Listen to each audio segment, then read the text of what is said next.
வணக்கம். சென்னை கூடாஞ்சியில் இருக்கக்கூடிய கிரீன்லேண்ட் நர்சரியில் பழச்செடிகள் மட்டும் இல்லை, பூச்செடிகளும் சேல் பண்ணுறோம். அந்த மாதிரி பூச்செடிகள் வளர்க்குறதுக்கு தேவையான எல்லா பொருட்களுமே சேல் பண்ணுறோம்.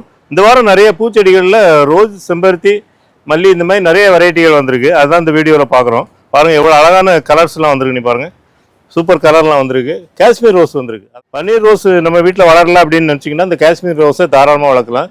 இது நிறையவே பூக்கும். செடிகள் வந்து டேமேஜே வராது, அந்த மாதிரி ஒரு சிறந்த வெரைட்டி. இது எல்லாமே பன்னீர் ரோஸ் நல்ல சென்டடாக இருக்குது, நல்ல மனமாக கூட இருக்குது. பாருங்கள், இது பிளாக் ரோஸ் கூட வந்திருக்கு. இந்த முறை பிளாக் ரோஸ் கூட வந்திருக்கு. செம்பருத்திகளே நிறைய கலர்ஸ் வந்திருக்கு பாருங்கள். ரொம்ப டிஃப்ரெண்ட் கலர்ஸ், எல்லாமே ஒவ்வொன்றும் ஒவ்வொரு கலர். அந்த மாதிரி அருமையாக இருக்குது. ரொம்ப எளிமையாக பராமரிக்கிற வெரைட்டி தான் இது கூட. நம்ம ஒன்றும் இல்லை, இது வந்து மண்புழு உரம் பயன்படுத்தணும், கடற்பாசி உரம் பயன்படுத்தணும்.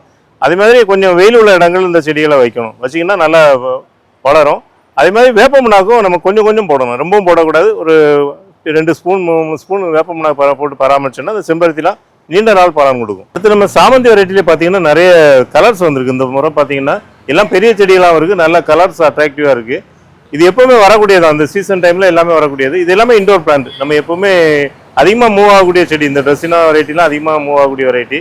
அது மாதிரி சைக்கஸ் ஜாமியா, அரிக்கா பாம்ஸ் எல்லா செடிகளுமே இருக்குது. ட்ரெஸ்ஸினாலே வேறு வெரைட்டிஸ் வந்திருக்கு பாருங்கள். இதுவும் வேறு கலர்ஸு. இது எல்லாமே டார்க்கு ட்ரெஸ், ரெட்டு கலர். இந்த துளிர்கள் வரும்போது இதே மாதிரி ரொம்ப அழகாக இருக்கும் பார்க்குறது. இது அரேலியா, அதாவது செடிகள் பராமரிக்க என்னால் முடியலை அப்படின்னு நினைக்கிறோம், இந்த அரேலியா வீட்டுக்குள்ளே வளர்க்கலாம். ரொம்ப ஈஸியாக வளரக்கூடியது, நிறைய ஆக்சிஜன் கொடுக்கக்கூடியது, நல்ல ஒரு இண்டோர் பிளான்ட். என்ன ஷேப் வேணுமோ இதை கட் பண்ணிக்கலாம். அதுமாதிரி இது பெண்டாஸ்.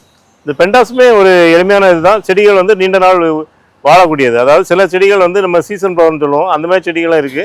இந்த மாதிரி நீண்ட நாள் நம்ம பரான் கொடுக்கக்கூடிய செடிகளும் இருக்குது. அதேமாதிரி மெரிகோல்டும் வந்திருக்கு பாருங்கள். மெரிகோல்டு வந்து ஒரு சீசன் ஃப்ளவராக இருந்தாலும் வைக்கிற இடத்துல ரொம்ப ஒரு கலர்ஃபுல்லாக இருக்கக்கூடிய ஒரு வெரைட்டி.